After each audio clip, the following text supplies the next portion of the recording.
안녕하세요. 출근길 3분 노동법 산재 전문 정경국 노무사입니다. 최근 여름철마다 역대급 폭염이라고 하는 뉴스가 끊이지 않고 있습니다. 이런 살인적인 더위는 옥외나 냉방시설이 없는 공장에서 일하시는 노동자들에게는 단순한 더위가 아니라 생명을 위협하는 흉기와도 같습니다. 오늘은 작년 9월 늦더위가 기승을 부리던 날 경주의 한 자원재활용 공장에서 일하시다 급성 심장사로 안타깝게 세상을 떠나신 60대 근로자의 산재 승인 사례를 소개해 드리려고 합니다. 고인은 공장에서 생산한 폐수지와 재생수지를 1.5m짜리 거대한 톤백 자루에 담아서 지게차로 상하차하고 적지 않은 업무를 하시는 분이었습니다. 사고 당일 고인은 작업 중 하루 종일 가슴 통증을 호소하시다가 일을 마치고 숙소로 돌아온 직후 갑자기 쓰러지셨고 끝내 골든타임을 놓치고 병원에서 명을 달리하셨습니다. 이번 사건의 쟁점 중에 하나는 모든 과로사 사건이 그러하듯 근로시간이 있었습니다. 과로사 산재의 핵심 기준인 발병 전 12주간 한 주 평균 근로시간을 제가 치밀하게 계산해 본 결과 52시간에 조금 미달되는 상태였습니다. 여러분들도 아시다시피 근로복지공단은 52시간을 기준으로 만성과로 여부를 1차적으로 따지는데 고인의 시간은 성인을 장담하기에는 아주 턱걸이 수준에 머물러 있었습니다. 그런 이유로 단순히 시간만 내세웠다가는 불승인이 불보듯 뻔한 상황. 저는 이 한계를 극복하기 위해 근로시간 밖의 숨겨진 업무부담 가중 요인에 해당되는 사항 여부를 집중적으로 파헤쳤습니다. 업무부담 가중 요인에서도 살인적인 작업 환경과 최악의 휴식 조건을 샅샅이 파헤치기 시작했습니다. 지금부터 제가 어떻게 이 불리한 쟁점들을 뒤집고 산재 승인을 받아냈는지 크게 세 가지 핵심 주제를 중심으로 나누어서 설명해 드리도록 하겠습니다. 첫 번째, 현장을 최우선적으로 확인해야 한다라고 하는 점이었습니다. 고인이 일하던 작업장은 사방이 뻥 뚫려 있고 천장만 슬라브 지붕으로 덮인 그런 곳이었습니다. 언뜻 보면 그늘로 되어져 있어서 시원해 보이겠다라고 생각할 수 있겠지만 실상은 현장을 가본 결과 완전 달랐습니다. 한여름에 그 지열은 그대로 올라오고 열기가 지붕 밑에 갇혀버리면서 그야말로 숨이 턱턱 막히는 대형 찜질방과 다름이 없었습니다. 냉방기기는커녕 선풍기 바람조차 열풍이 되어서 돌아오는 그런 환경이었습니다. 이와 같은 환경이 문제점과 산재 인정을 위해 주장할 논리는 결국 현장을 직접 찾아가서 확인하고 조사하는 그 방식에서만 취할 수 있는 장점이었습니다. 두 번째, 법에서 정한 각종 기준을 정확히 알고 현장을 접근해야 한다라고 하는 점입니다. 저는 기상청의 과거 날씨 데이터를 전부 뽑아서 분석했습니다. 그리고 고인이 쓰러지기 전 1개월 동안 경주 지역은 최고기온 35도를 넘는 폭염경보 수준의 날씨가 무려 14일이나 있다는 사실을 확인했습니다. 고용노동부의 온열질환 예방 가이드에 따르면 체감온도 35도 이상인 때는 불가피한 경우를 제외하고 옥외 작업을 중지하도록 그렇게 권고하고 있습니다.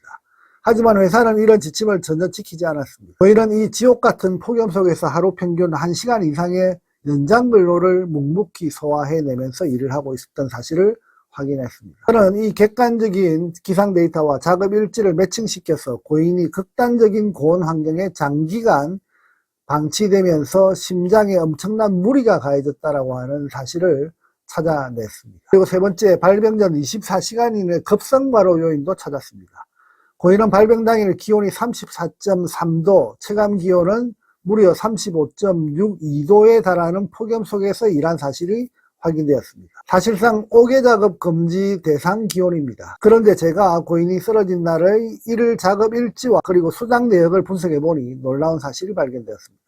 바로 쓰러지기 전날 대비 사고 당일의 작업량이 무려 125%나 증가해 있다는 사실을 확인했습니다. 그리고 무더위에 장기간 지쳐서 면역력과 체력이 바닥까지 떨어진 상태에서 숨도 쉬기 힘든 폭염을 뚫고 평소보다 더 많은 물량을 상하차하고 1시간 초과 근로까지 했다는 사실을 찾았습니다. 이러한 작업 환경의 문제, 작업량의 문제 등 업무 시간 이외에 업무 부담 가중 요인에 해당될 수 있는 요소를 찾아내는 그 작업은 무엇보다 현장에 직접 방문해서 현장을 확인하고 그리고 현장을 분석하고 현장 속에 다양한 질문을 던져가는 방식으로 조사해야만 가능하다라고 저는 생각합니다. 결국 부족한 근로시간을 채우고도 남을 만큼 확실하고 강력한 돌발 상황이자 업무 환경의 급격한 변화를 증명해낸 순간이었습니다. 이 외에도 숙소의 문제, 그리고 냉방기기 운용의 상태 등을 사진자료를 통해서 확보하고, 그리고 동료 근로자와의 그 문답을 통해서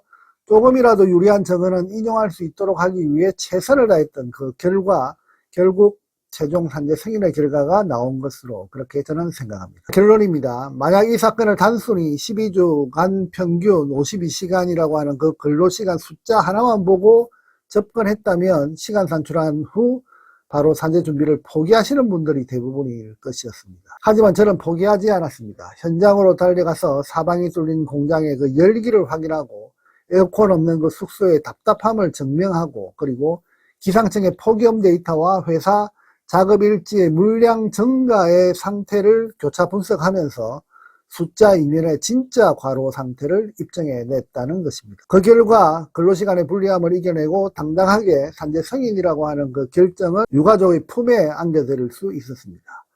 과로사 산재 사건, 결코 출퇴근 기록부로만 쳐다보고 이길 수 있는 싸움이 아닙니다. 노동자가 숨쉬던 현장의 그 공기 온도, 어깨를 짓누르던 그 짐의 무게, 그리고 잠 못 이루던 밤의 그 열기까지 샅샅이 파헤쳐 법적 논리로 엮어내는 논리적 상상력, 그것이 바로 저희 법인의 강점입니다.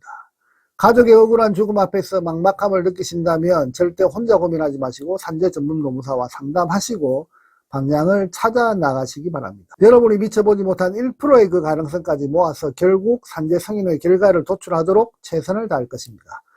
지금까지 전국 어느 곳이라도 현장을 직접 찾아다니면서 조사하는 산재 전문 정경국 노무사였습니다. 오늘 영상이 도움이 되셨다면 구독과 좋아요 그리고 알림 설정 부탁드립니다.